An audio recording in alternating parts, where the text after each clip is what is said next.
Hello students, today I am going to explain carbon monoxide. It is given in the page number 43 in volume 1. So first, industrial method of preparation of carbon monoxide. Before that, what is the reaction between carbon and air?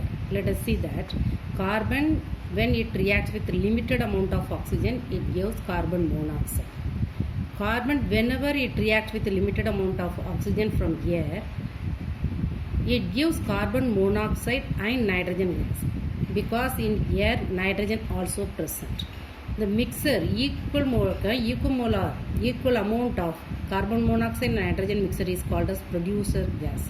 The producer gas, whatever is produced, remember it, what is producer gas? This is one important one word. The mixture of carbon monoxide and nitrogen is called as producer gas. When it is passing through the solution of copper 1 chloride, then it gives a compound CuCl, CO and 2 water of crystallization.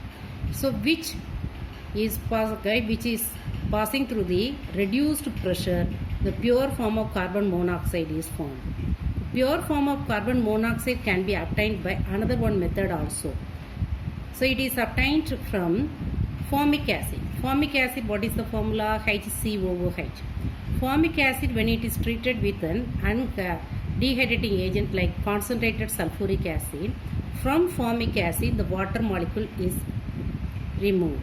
You see how the water molecule is removed from the formic acid. Formic acid formula HCOOH, from that one water molecule will be removed, and dehydrating agent used is what? Concentrated sulfuric acid.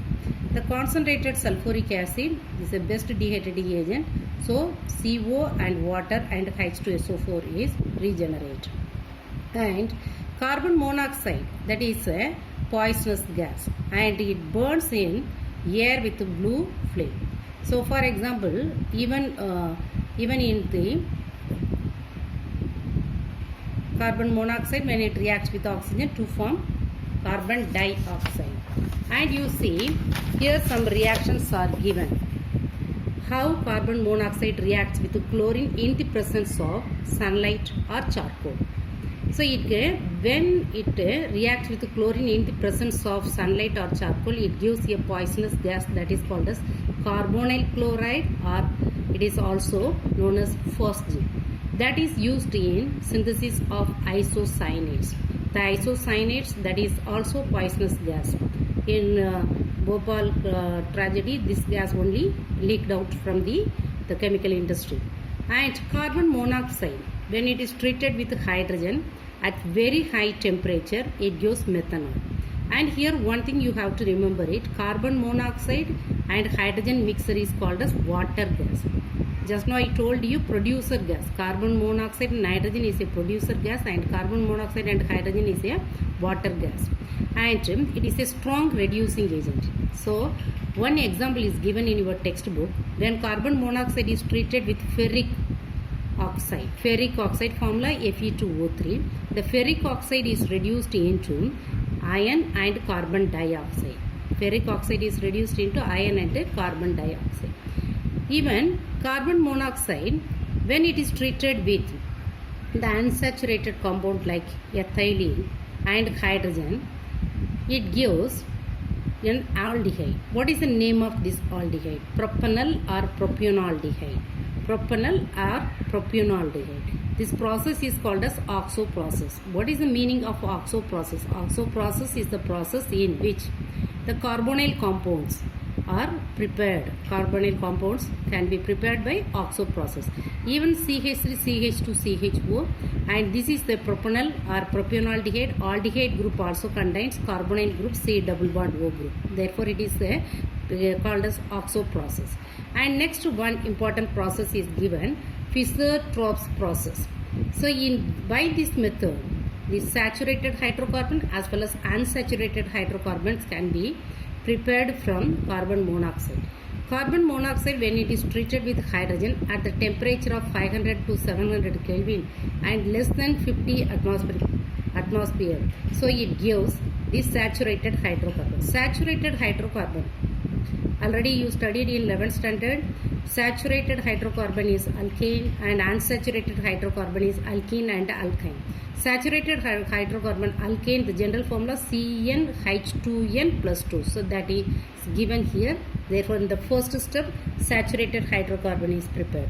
And second one, when carbon monoxide is treated with hydrogen and it gives unsaturated hydrocarbon of molecular formula, general formula CnH2n. CnH2n, that is the general formula for alkene.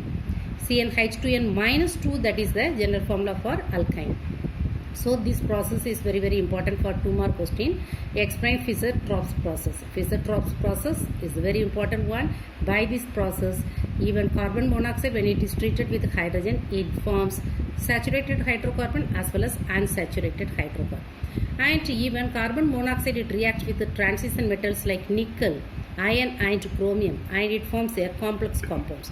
So already you studied in the first lesson, nickel, when it is treated with the 4 moles of carbon monoxide, it gives tetracarbonyl nickel. This process is called as Mons process, that already you studied in the first lesson.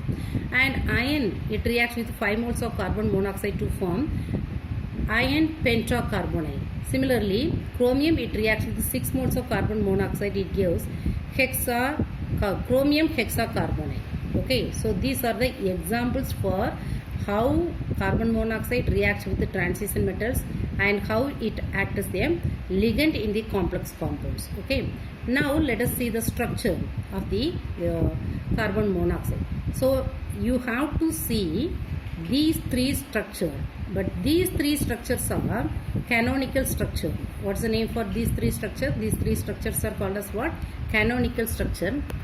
But you have to study first this structure.